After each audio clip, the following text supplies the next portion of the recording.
Hello and welcome to In Touch with Durham County. I'm your host, Deborah Craig-Ray. I'm so very delighted that we have two exciting guests joining us on the show today. Roshanna Parker is the Assistant Director of the Durham County Criminal Justice Resource Center. She is here to talk about the work of the Local Reentry Council, a network of individuals and agencies that provide support and the coordination of services for our area justice-involved individuals. In our second segment, we'll talk about Durham County solid waste with Program Manager Chrissie Koroivui. We'll have a great show, and we're going to turn now and welcome Roshanna. So glad you could join us. Thank you for having me. Interesting times. Very, very interesting. Yeah. So first of all, tell us what you do for the Criminal Justice Resource Center. As you mentioned, I am the Assistant Director. I've been with Durham County for 10 years, all at the Criminal Justice Resource Center, and my primary role is to support the Director, Gudrun Palmer, in the daily operation of the agency. We have 3 locations with CJRC. We have a main building on Main Street. We have services in the Durham County Detention Center, and we have services at the Durham County Courthouse.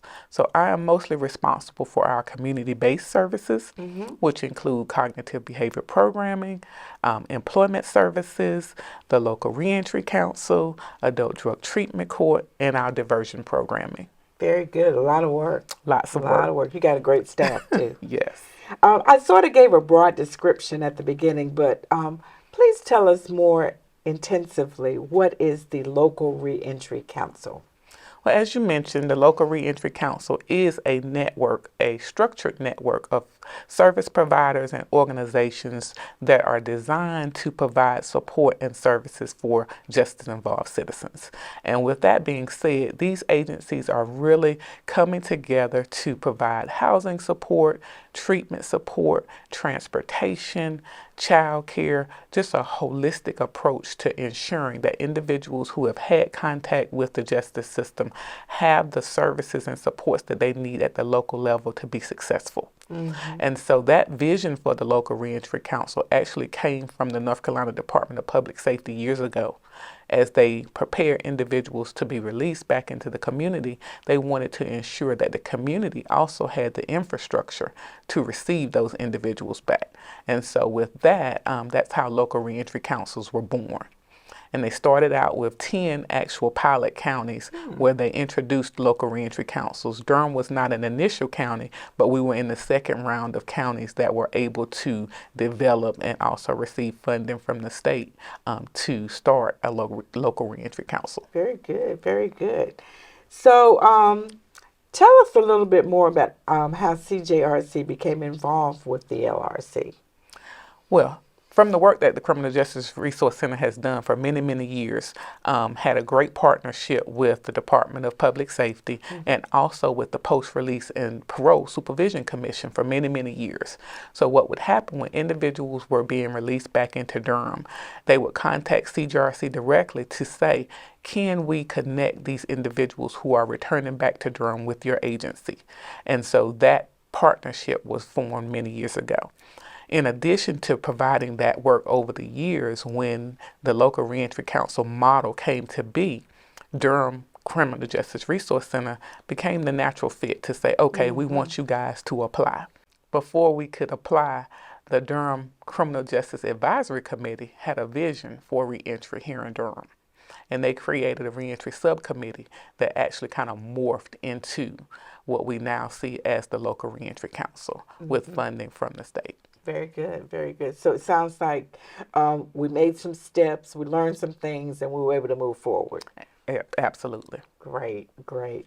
So one of your big projects has brought exciting news to Durham. Tell us about this work for the Durham LRC. I believe it involves ARPA funding. Yes. So one of the big things that we're always looking for is housing support for individuals who are justice involved, because they do struggle with finding safe and affordable housing. And so we have worked for many years with transitional housing providers throughout the city to provide beds for justice involved individuals. And so recently we applied to the city for a reentry housing support program under ARPA and were awarded. We have been awarded $644,000 over a 4-year period to increase the available beds for justice-involved individuals in Durham. This housing support will focus on emergency housing, maybe in local hotels or other housing providers. It will allow us to provide additional short-term housing beds in addition to some longer-term housing. Typically, housing support through the Local Reentry Council is for up to 90 days. This funding will allow us to extend that. It will also provide for a housing case manager that will help individuals navigate the housing system, whether they're looking for short-term housing, long-term housing, or permanent housing. They will have a dedicated staff person working out of CGRC to assist them with that. That sounds great. So who are some of your partnering agencies with LRC? We are so lucky to have so many partner agencies with the Local Reentry Council. We have housing providers to include Jubilee Home, Just a Clean House, Magnolia House, Oxford House. We also have some other agencies like Dress for Success, the Welcome Home program through the City of Durham. We partner with the City of Durham's new Community Safety Department. We also partner with the NC Works Career Center, Durham Technical Community College, Vocational Rehabilitation. There are so many agencies that we partner with. We partner with Carolina Trucking Academy to provide trucking CDL training for individuals that are interested in that. We've also partnered with Dress for Success to provide clothing for individuals who are seeking jobs. We partner with Step Up Durham to provide employment services for individuals. So there are a whole host of agencies that we partner with, including Alliance Behavioral Health. So many agencies, internal to the county and city, and then external nonprofit organizations as well. I'm familiar with a lot of those agencies, and I think I've had a handful of those even on this show. So I know the great work that they do. So that's wonderful. Yeah. So April is National Second Chance Month. Tell us about this annual celebration and what will we be doing in our community?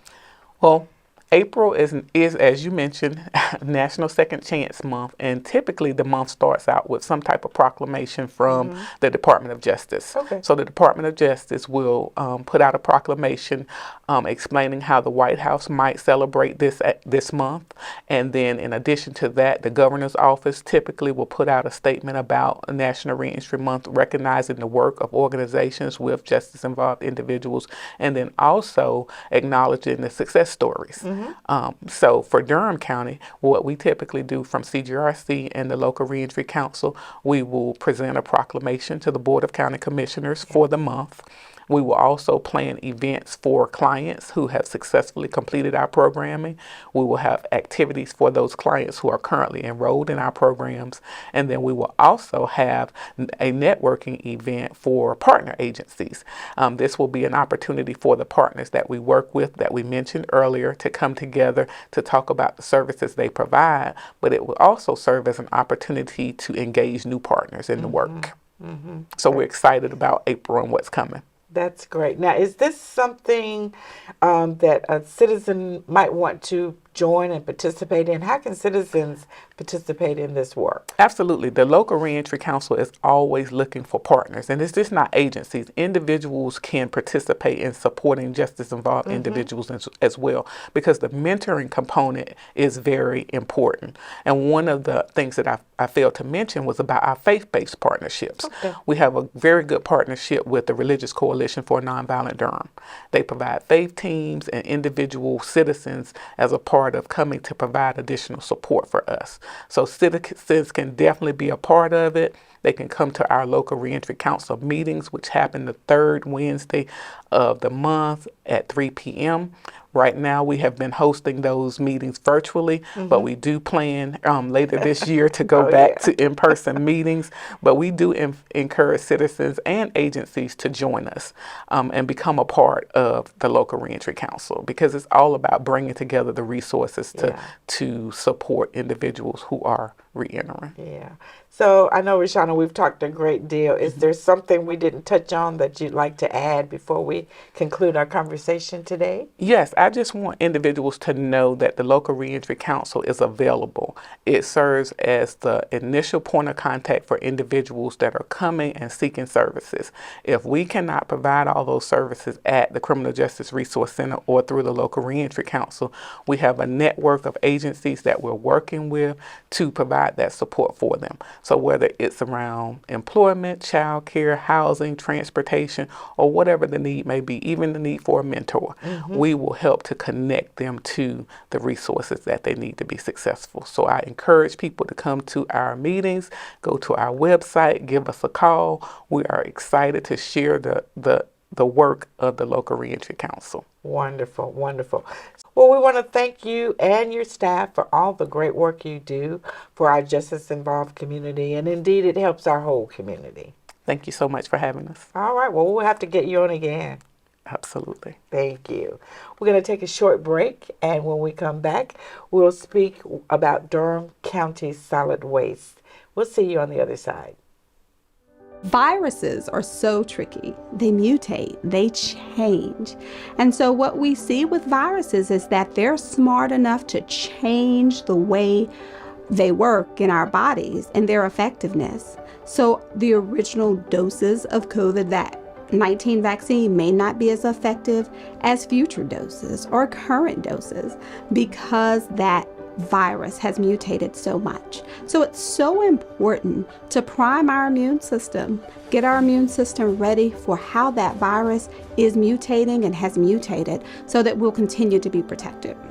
Stay up to date on COVID-19 vaccines. Enter your zip code at myspot.nc.gov. If you test positive for COVID-19 and are at high risk for severe illness, treatment may be right for you. Sign up for a free telemedicine visit to discuss your prescription with a medical professional. You do not need health insurance or an ID. Appointments are available by phone or video. If you took a positive COVID-19 test, are at high risk, having mild to moderate symptoms, and are 12 or older, make a telemedicine appointment today. Visit starmed.care/NC or call 704-941-6000, 7 days a week between 9 a.m. and 7 p.m. Welcome back to In Touch. We're delighted to introduce Chrissie Koroivui, Program Manager for Durham County Solid Waste. Welcome to the show, Chrissie. Thank you. Thank you for having me. I think you've been on before. Yes, it's been many years. Yeah. Well, welcome back. Thank you. So I know that you work for General Services, but specifically you work with the Solid Waste Division. Tell us a little bit about the services that are provided. Sure. So the Solid Waste Division in Durham County, we provide solid waste services for households that are in the unincorporated areas of Durham County. So that means they're outside of city limits. And so we have areas where residents can drop off trash and recycling, but we also do a curbside recycling program, and we also do litter control. So all throughout the unincorporated areas. Wonderful, wonderful. Now I know that this is so exciting. You recently opened a new modern convenience center in Northern Durham. It's got all the bells and whistles out here. I got to get out there to see it. Tell us about that. Sure. So we just opened. It's been about 6 months or 7 months now. It was in August, and we are very excited about this new site. We toured a lot of areas, Orange County and Wake County, and looked at how their new sites were being built to make sure that we were going to do something great for those residents up there. And yeah, so it's one thing a lot of people notice is that it's paved. So that's a big, a big plus, no more potholes. But we really designed the site with not just today in mind, but the future. So we looked at population trends and wanted to make sure that it was large enough to serve all the population that might come in the future, and then also gave us some flexibility to be able to move things around. So as the solid waste industry changes, that we'll be able to stay up to date with providing things for our residents. So tell us a little bit about the difference between that new site and the former sites that were out in that area. Sure. And I think you consolidated too, did you? Right. So we had a site in Bahama, and then we had one in Rougemont, and they were only about 5 miles apart, so they were very close together. That Rougemont site was really small, so it didn't even have all the services that the Bahama. So some people were using both sites And so this new site is almost right smack dab in the middle. It's right off of 15501, so it's easy to get to. And we did that because the other two sites, we also leased that property. So it wasn't on Durham County property, but now we purchased property, so Durham County owns it, and that's good for the future. And then we built this new site designed on the most recent practices. So some of the differences people will see is that we have a separation between the big trucks that come in to haul off the containers and the residents. So the larger trucks stay separated, and that helps keeps them away from just the regular people in there dropping off their trash and recycling. So that's a good safety, a safety addition. Another one, we used to get a lot of complaints about our yard waste. So residents would have to kind of walk up some stairs and then across the platform to throw off their yard waste, but we don't have to do that anymore. All the containers, the recycling, the commingled recycling, the trash, and the yard waste are all kind of together, and residents just park their car in one spot, and then they can kind of dump over the wall to each one of those areas. So that makes it a lot easier for folks to use. And of course, we have staff members out there who are also available to help as well. But those are some of the bigger differences and how it's laid out. So you mentioned your staff members. Tell me how they feel about this new location. They're very excited. They are so happy. You know, the other sites have been there for so long, but they didn't have like running water. We have electricity, good electricity. We have running water. We have regular bathrooms, no more porta-johns. So they're very excited to be in the new space. And then soon we'll be adding computers and different cameras, so they'll be able to have a lot more technology out there to assist them in their job. So they're excited to be out there and excited to show it off as well. That's wonderful. And it sounds like you just thought through everything so well, so well. So what's been the reaction from the residents who use that new northern site? It's been very positive so far. Yeah, a lot of folks are, again, excited about the pavement and not having the potholes. And then, too, it's a lot easier for folks to get in and out. Before, everybody was in a line, and so you'd have to wait for the person in front of you to finish dumping before you could get through, or they try to have you squeeze around somebody. But now, everybody parks in a space or, backs into a space. So if you just have one bag, you back in, you drop your bag, and you can go. You don't have to wait for the person with the trailer. So that's been positive. People have been able to get in and out a lot quicker. So I think, much more positive reaction. Yeah. So what do residents need to know before visiting both our new and our old sites? So we still have the requirement that you have to bring a solid waste decal or one of the permits. So for unincorporated residents, those are included in the property tax bill that gets mailed out in the fall of every year. If somebody doesn't have one of those, then you can contact the tax office to either purchase the decal or get that replacement if you've misplaced yours. But that's the main thing. You need to have that decal to visit any of our 3 sites now. And then beyond that, we just ask that if you have large furniture, if you're able to break it down before you get there, that kind of helps speed up the process some. And then if you're bringing recyclables, we want to keep those loose and not in a bag. So if you carry it in a bag, that's fine. But when you dump it out, just shake it out because the bags will jam up all the sorting machines later on. Yeah. Now, how much help would a person have if they really had, some pieces of bulky furniture or what have you, and somehow they got it loaded on their truck, but then they get out there and it's like, okay, what do I do with it now? So we usually have at least 2 staff members working at all times, so just ask them for the help. If it ends up being, like one time, this has been many years back, somebody brought a cast iron tub, so that was really heavy. That was beyond our help. So sometimes they might ask, do you have somebody from home that you can bring, or, is there somebody who can come and help you? If not, then they can call downtown and we can schedule another time when we can get more staff up there to assist with whatever the item is. But in general, for 99% of the folks, just flag down one of the attendants. And we have signs up too that say ask for help if you need it. Okay, well that's good. So I know you talked about picking up recycling. What's the schedule generally? For the curbside recycling? Yep. So we contract with the company GFL for curbside service. So it's every other week. And we have an app. It's called Durham County Recycles. Residents can just, if you have the smartphone, just download that from wherever you download your apps. And then that'll give you your reminders for your pickup days. You can set it up as like a text notification, or you can even set it up as just a phone call if you like the robocalls. And then that'll be every other week. We encourage folks to have it out by 6 a.m. because you never know who the driver is. So one driver might do in the afternoon, one might be in the morning. So, but as long as you're out by 6 a.m., you're safe. Yeah, and I imagine you sort of make adjustments for the weather too. Yes, and if you have that app, if it happens to be something where it's delayed for a whole day, we'll send out a notification through the app so that you'll know that. So it's good to get that app. Good deal, good deal. So what's next for Durham County Solid Waste? I know you probably have some plans for down the road. Absolutely. So with that northern site, we're looking at a couple of events coming up this spring. We're finalizing the contracts now, so we don't have any dates yet, but we're looking at doing hopefully a confidential paper shredding on a Saturday, an electronic waste collection, and a household hazardous waste collection event, all up at the north site. So that's forthcoming, and we're looking at as well maybe adding a swap shop to the northern site. That was something we tried to include in the initial design, and it just didn't work out that way, but we've applied for a grant to try to get a swap shop up there.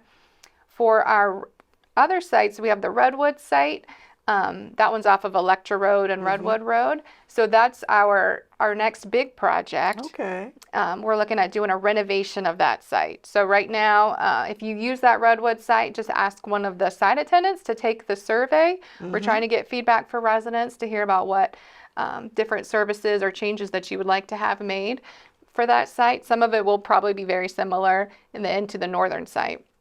And then we'll take a few things we've learned and make some adjustments. But that's probably the biggest thing that's coming our way. And then after we get Redwood renovated and on its way, then we'll look to our final site, that Parkwood site, and see what we can do with that one. Yeah, because it's probably been a while since we've done anything on that end. Well, again, we've had a wonderful conversation. What did we not discuss that you wanted us to talk about?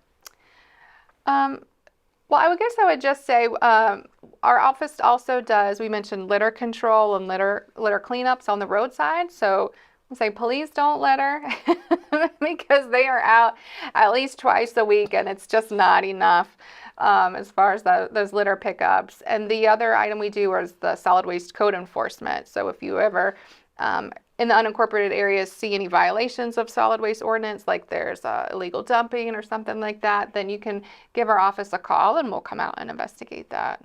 Great. So how can people get more information about where you are and what you do? You have a website, phone number? We do. Our website is on the Durham County, link to the Durham County website, and then we also have our phone number. It's 919-560-0433. And so if there's no answer, leave a message. It usually comes to me, but we get a lot of calls, so leave me a message and I'll give you a call back, definitely. Certainly, yeah, and we'll put all of that on the screen. Excellent. Yeah, well, I want to thank you and your team Thank for you. your great work, and congratulations on this new location. Like I said, I've got to get out there and see it myself. Absolutely. Yeah. Well, thank you so much, and we'll have to have you on the show again. Thank you. All right. Well, that does it for our show today. We appreciate you watching us as always, and we'll see you next time on In Touch with Durham County. Cheers.